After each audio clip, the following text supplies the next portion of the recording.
Hello mes Pams, cette vidéo c'est la troisième partie sur les complexes. Donc du coup après avoir parlé du physique et du mental, on va terminer avec le volet émotionnel, plus particulièrement les pleurs.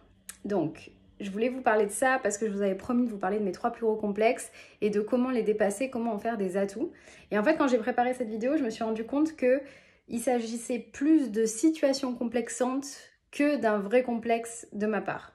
C'est-à-dire que moi, personnellement, j'avais pas vraiment de problème avec le fait de pleurer, mais j'ai pas de problème avec mes pleurs. Mais par contre, en société et quand j'étais entourée de personnes, vraisemblablement, c'est quelque chose qui semblait gêner énormément les autres. Et donc, comme beaucoup d'hypersensibles, j'ai ce qu'on appelle la larme facile. Je sais pas pourquoi on trouve ça péjoratif, parce que pour moi, c'est pas du tout négatif. Mais en tout cas, c'est vrai que je pleure assez facilement. Du coup, je me suis souvent entendue dire faut pas pleurer, ou tu dois t'endurcir, il faut arrêter de pleurer pour ça, ou alors ces chansons, tu sais aussi, de Big Girls Don't Cry, quand t'es une grande fille, tu pleures pas, comme si c'était autorisé pour les enfants et c'est pas autorisé pour les adultes. J'ai trouvé ça toujours un peu bizarre. Mais bon, du coup, sans vraiment trop comprendre pourquoi, j'ai appris finalement que ça ne se faisait pas de pleurer. Que ça ne se faisait pas de pleurer en société ou pour exprimer des émotions, ou du moins qu'il y avait certaines fois où c'était accepté et d'autres pas.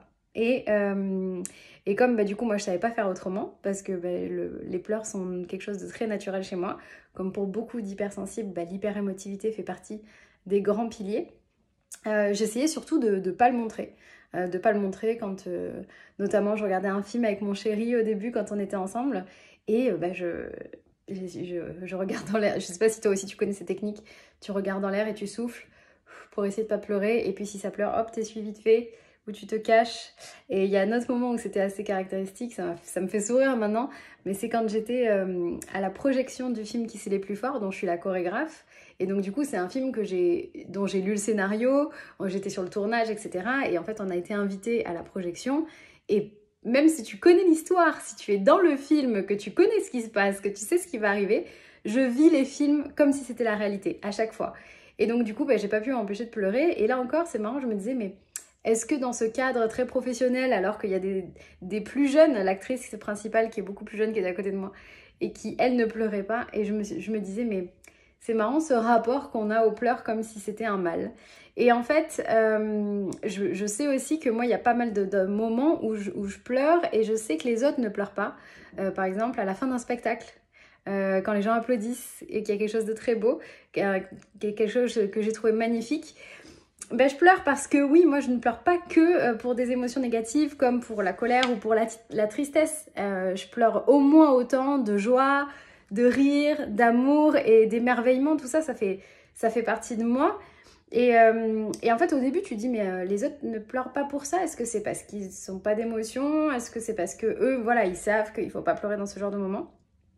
Et finalement, c'est en apprenant à m'aimer, à avoir vraiment confiance en moi, que j'ai remis tout un tas de croyances limitantes, de formatage, de conditionnement. Et j'ai appris quelque chose qui est le message que je veux faire passer avec cette vidéo vis-à-vis du complexe émotionnel. C'est que ce complexe, il ne nous appartient pas.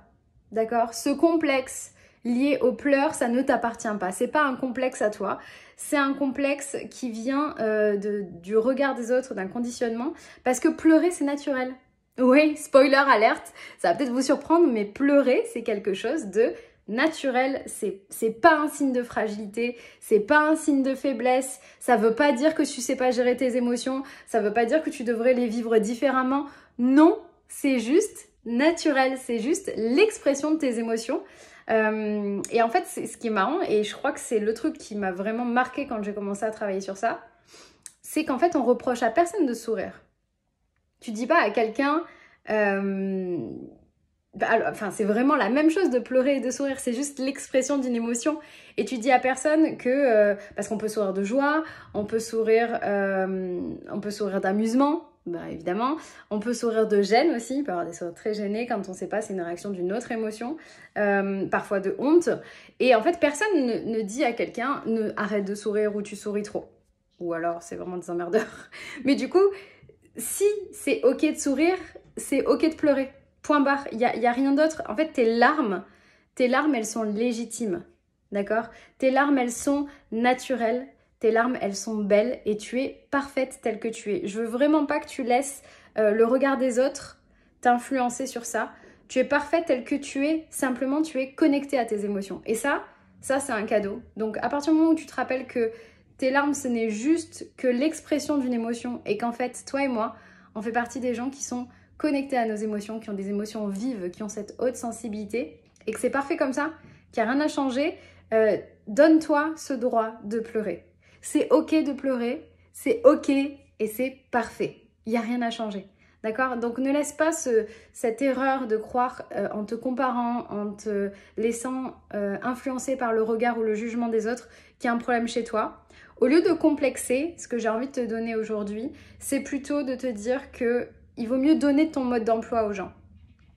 Au lieu de te dire que tu as un problème, explique-leur chez toi qu'il n'y a pas de problème avec le fait de pleurer. Et je sais qu'au départ, quand j'ai commencé à sortir avec mon chéri, il me disait, mais est-ce que je dois faire quelque chose pour te rassurer? Est-ce que ça veut dire que ça va pas bien? Tellement les larmes ont été connotées dans la société comme uniquement de la tristesse. Je dis, mais non, en fait, chez moi, les larmes, c'est simplement l'expression de ce que je suis en train de vivre, que c'est beau, que c'est intense. Parfois, c'est de la tristesse, parfois, c'est de la colère, mais très souvent, c'est plutôt du rire, de l'amour, de la joie, de l'émotion. Et il y a des choses qui ne s'expliquent pas, c'est cet émerveillement que j'ai, où je vais pleurer devant quelque chose que je trouve particulièrement beau. Donc ça le fait pour les feux d'artifice, ou ça le fait pour ces spectacles, ça le fait pour les applaudissements, quand je sens une genre de communion entre les gens aussi, que je trouve ça beau. Et en fait, une fois que tu donnes ton mode d'emploi et que tu dis aux gens, mais en fait, si je pleure, c'est pas qu'il y a un problème, puisque c'est naturel et que chez moi, c'est simplement une façon de m'exprimer. Finalement, tu donnes aussi aux gens la possibilité de te regarder différemment, de savoir que tu te comprends. Et ça aussi, c'est l'expression de ta confiance en toi. De savoir que tu es parfaite telle que tu es, que tu n'as pas besoin de changer.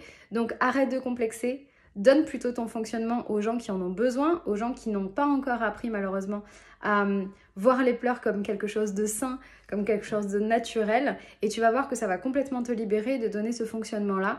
Et autorise-toi à pleurer. Plus tu vas t'empêcher de pleurer, plus ça va devenir un problème. Accueille ces larmes, elles sont belles, elles sont naturelles. Et si tu sens que tu as besoin d'aide pour ça, et que tu veux que je sois à tes côtés pour apprendre à prendre confiance en toi, à dépasser tes complexes, à te sentir mieux dans ta vie et à trouver ton propre bonheur, bah, tu cliques sur le lien dans ma bio et tu vas pouvoir déposer ta candidature. On en reparlera toutes les deux. Et je veux vraiment que vous vous rappeliez que vous êtes parfaite telle que vous êtes. Ne changez rien et ne faites pas de vos pleurs un complexe. C'est simplement l'expression du fait que vous êtes vivant et que vous êtes dans les émotions. Et c'est ok comme ça et c'est parfait comme ça.